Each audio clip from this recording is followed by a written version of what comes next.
Hello indie game fans, February continued the trend of fantastic releases in which 2024 has been excellent so far, so the best indie games begin with Wrath Aeon of Ruin, or more specifically, the 1.0 release of this game out of early access. This is an old school boomer shooter that just feels great to play with fast paced action, a nice variety of weapons and even the thumping soundtrack. The visuals may not be for everyone, since it has an old school quick one look to the game, but if you have any fondness for that era of shooters, this is the title to get, and if you don't, but just want a fantastic action game, give this game a go. From classic to one of the most unique titles is Touhou Danmaku Kagura Phantasia Lost, a rhythm game that is mixed with a bullet hell boss battler, in which this has popular arrangements of Touhou project songs and is for fans of the IP. However, even if you have no particular affinity for it, the combination of having to manage both a rhythm note highway as well as having to fire at the boss and avoid projectiles is pretty intense, so try this game out for a challenge.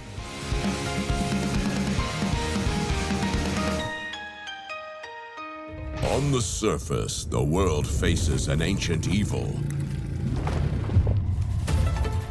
Below, alone or together, heroes face the upheaval, fighting and building their decks along the way. Another 1.0 release of interest is HELLCARD, a spin-off of the papercraft Diablo-like Book of Demons, in which it seems like the developers saw an opportunity and pounced on it, since I believe this released in early access during the height of the popularity of Slay the Spire. For the most part, this is what you know and love of the genre, of having to use your attacks and special abilities at the right time to dispatch of your enemies, and has plenty of variety in terms of characters. It has an almost Vampire Survivors-like quality to the game, since your heroes are located in the center of the play area, and a large number of enemies swarm you from all sides, but you can take out huge swaths of them with your attacks, which is satisfying. I do wonder what is next for this developer, since their original plan was to make throwback titles, with Book of Demons being a tribute to Diablo, and has Book of Aliens listed on Steam, which is an analog to XCOM, so maybe they will shift their focus there next. I have been eagerly anticipating Islands of Insight ever since I came across it on the Aliens Rock YouTube channel, in which this is an open world puzzle game with over 10,000 puzzles across 24 different types, which is a buttload of content for a reasonable price. You are exploring these islands to find and solve puzzles, which then gets you XP and leveling up to unlock traversal abilities so that you can get to new areas, and as mentioned during Game of the Year 2023, as I'm getting older, I have found myself leaning more towards puzzle games, so if that's you as well, give this one a try. 2024 has been the year of the survival game, with another title of note being Pacific Drive, one that combines first-person survival crafting action with a car simulator game, since your station wagon is the equivalent of your home base as you explore the Olympic exclusion zone in order to uncover its secrets. You can customize and upgrade your car, which will be critical as you venture in to find resources and then to get the hell out of Dodge to avoid danger, with the atmosphere and creepy vibes of the game certainly being the best part about it, although it is not a horror game per se. We interrupt this broadcast to bring you excellent not-so-indie titles, with the game of the month definitely being HELLDIVERS 2, a co-op third-person shooter in which you are taking on aliens and robots, and was so popular that even after the developers spun up server capacity for 700,000 players, that was still not enough, although it seems like congestion has eased, so perhaps now's the best time to jump in, and is excellent with friends, but do watch out for friendly fire.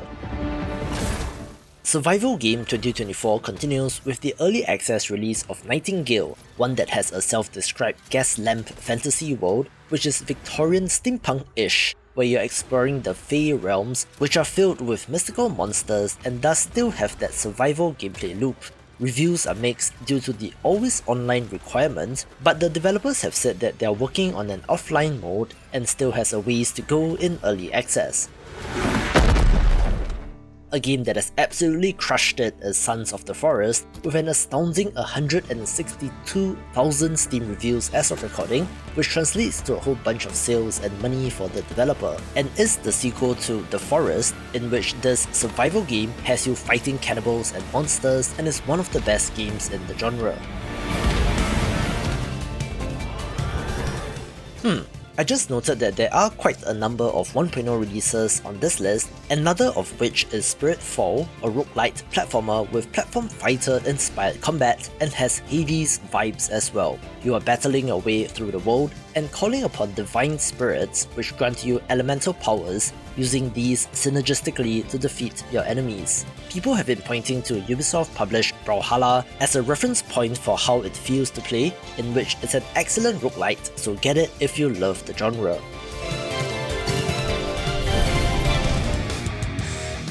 Here's yet another 1.0 release in Last Epoch, a game which apparently many of you have been waiting for the 1.0 release, since out of the 71,000 Steam reviews, 47,000 are recent reviews, meaning that they have more than doubled in sales in the 2 weeks since launch as compared to its entire time in early access.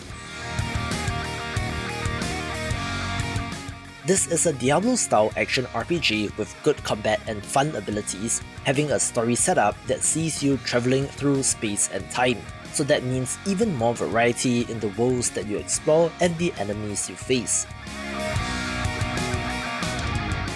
I have not gotten too far in this game, but apparently there is an extensive endgame which you can play endlessly and has been well received as far as I can tell, so if Diablo 4 really isn't doing it for you, try this indie alternative instead. I wasn't quite sure where to place Deep Rock Galactic Survivor since it is technically made by an indie studio but uses the Deep Rock Galactic IP, which is insanely popular, in which the mining and digging first-person co-op shooter has been translated into a bullet hell style roguelite instead. It has the same kind of satisfying action that sees you carving a path through your enemies like a hot knife through butter, but holds true to its extraction shooter roots, in which you enter the level in a drop pod, having to complete missions and to mine for resources, and then to survive and extract along with your loot, and has been stupidly successful even by Bullet Heaven standards, so it is no wonder why other developers are using their IP to make Survivors style spin-offs as well.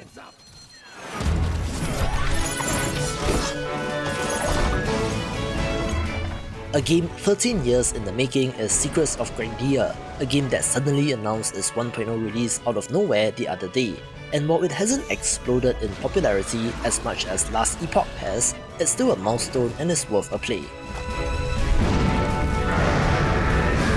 This is an old-school action-adventure RPG in a fantasy world, with the closest indie comparison that I can make being cross-code, but is less of a puzzle game and is also more in the Zelda direction rather than an RPG. Still, the huge world filled with over 300 characters is a joy to explore and does have plenty of content.